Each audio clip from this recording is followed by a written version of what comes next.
Hey guys, this is going to be like a demo of the Peavey I have going right now.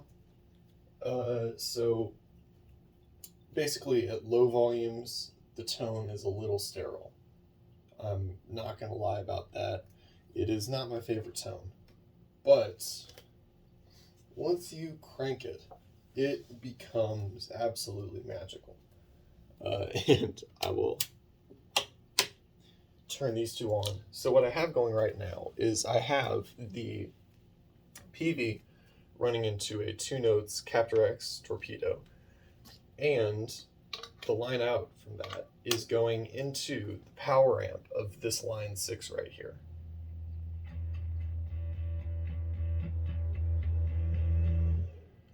You can hear the fan going a little bit. Let me turn down the pre a little bit and I'll turn up the post.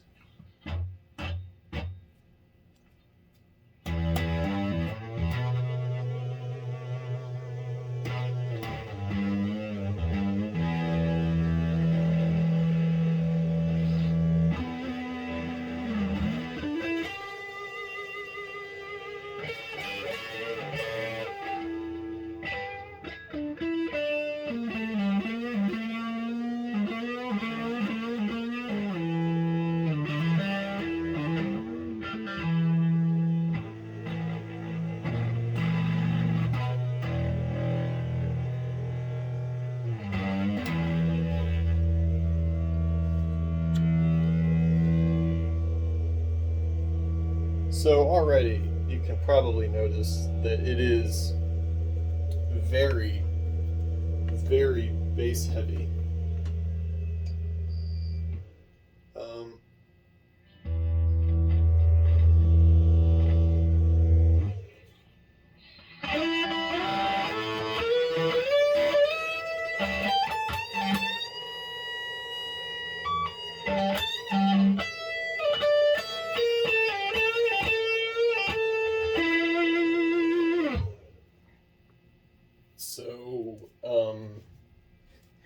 I'm actually going to turn down the bass a little bit right here, but at this volume, it just sounds like it's falling to pieces, in the room at least. I don't know if you can hear it on the phone, but in the room it sounds absolutely brutal and just kind of scary, to be completely honest with you.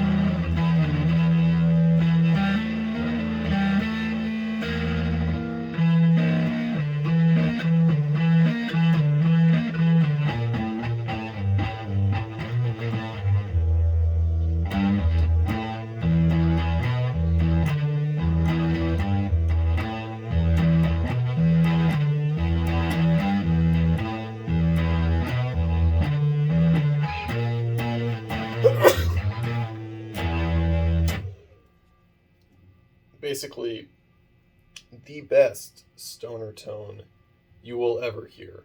It just, as soon as that post gain moves up to about 10, the pre-gain starts moving up as well.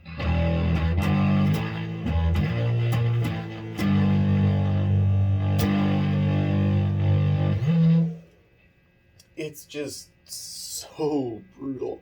I'm going to turn it all the way up right here.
Yeah, so my attenuator can definitely not handle this. So I'm just gonna put this on standby right here. I'll actually just turn it off for now. But I'm gonna go through through just the general features of it, and then I'll just call it a day from here. So I'm gonna plug into the low gain so I can demo that later. Low gain is basically just like your standard Marshall. It puts like it cuts the signal from your guitar by a lot, so you can actually get clean tones on that channel. But when you crank it, those power tubes get cooking, and it sounds so good. But you kind of have to flip up both of the response modification gain knobs to get any gain out of the low channel, but I personally like that feature. So on the gain right here, we have pre and post gain. Post gain is basically controlling your final level of volume, and pre gain is kind of like a master volume control. So this will the pre-gain will actually get you your gain, and the post-gain is just like the final volume adjustment. So I mean, if you want, you can crank the post and try to get power tube distortion or something like that, but it's not that easy to do, and it doesn't sound that good without the pre as well.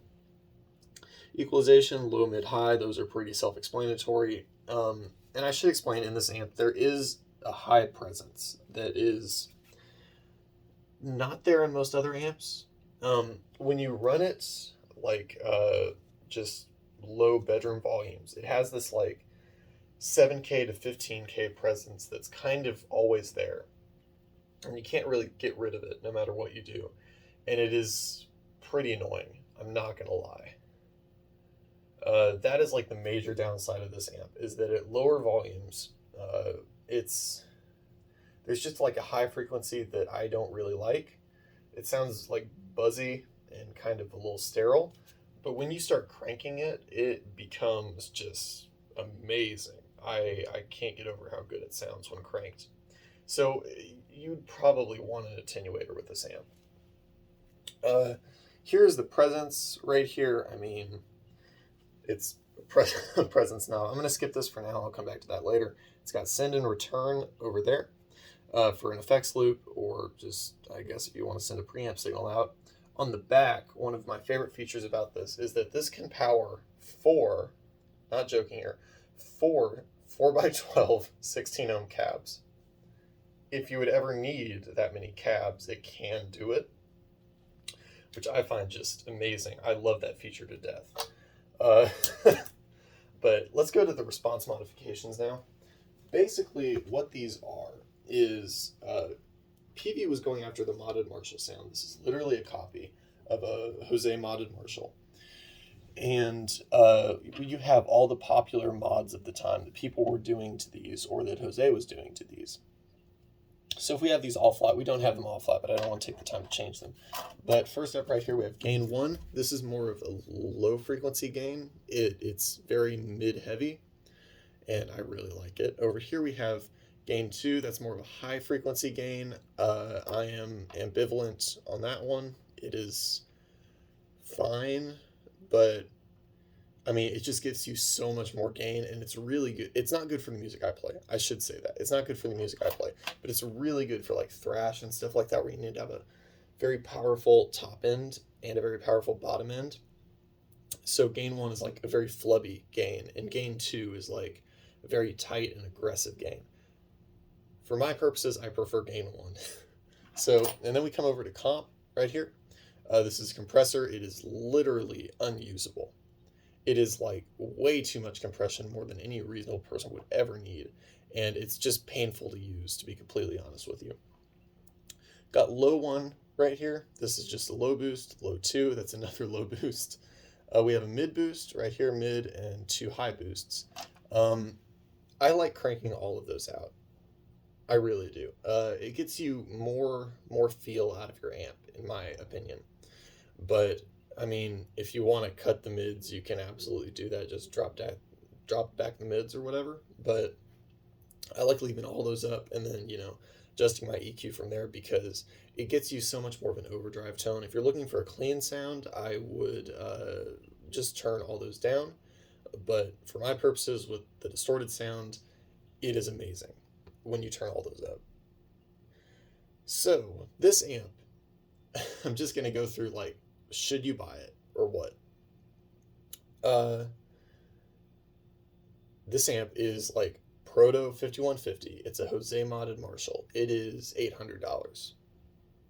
This is kind of one of those ranges where if you want it, it is absolutely worth the money. If you don't want it, you might be better suited to an Origin 20. This will get you everything that the 5150 can get, except for like the upper echelons of metal gain. This is so much more better. This is so much better for the stoner, for the blues, for the rock musician. It's just utterly fantastic for those genres. And I've heard amazing things about it in the thrash metal community as well, but again, I don't play that music. I actually bought this from a thrash metal musician, so I think he liked it. I think he liked it. So this is $800 shipped to you. It's going to come up to $900. On Craigslist, you could probably find it for $750. I mean, you could probably find it for $600, $750 in that area. I love it to death. I am not sure it's worth $800 unless this is going to be an amp that you're going to gig all the time, because Peaveys are indestructible. A real Jose modded Marshall is very much not. This is kind of like the only Jose Marshall that was mass produced ever. The Butcher isn't that. It's a classic Marshall. The Peavey 5150 also isn't that. It is basically EVH tone. It was based on a Jose modded Marshall. It's not really. This is the closest you are going to get for a mass-produced amp that that you can find parts for, that you can repair, that is not a boutique amp. If you're going to pay for a Jose modded Marshall anywhere else from a boutique supplier, it's going to cost you north of $2,000. Considering the price, I would say this is worth it. But there's a far greater community out there who, I don't know, who would be just as well suited with, again, an Origin 20 and a couple overdrive pedals. But if you're a stoner musician, this is kind of like one of the holy grails, I guess, other than like a Sun Coliseum, a Beta Lead, or Model T. This is kind of like one of the holy grails. So for my purposes, I absolutely love it. For a personal amp, I wouldn't have paid $800 for it. I'm going to end up selling this, but it is incredible when cranked. It's another caveat for bedroom players. This is probably not the best amp for you. For gigging musicians, it does not get better than this. The gain is so alive, and the tubes are biased to be cold, but when it is pushed, it gets so alive. It is gorgeous. So, having said all those things in mind, I love this. I probably would not have paid for it if it were just a personal amp. But I love it to pieces. It's just amazing. Thank you guys for watching, and if you liked, like, subscribe, follow, do whatever. Thank you, and I'll see you later.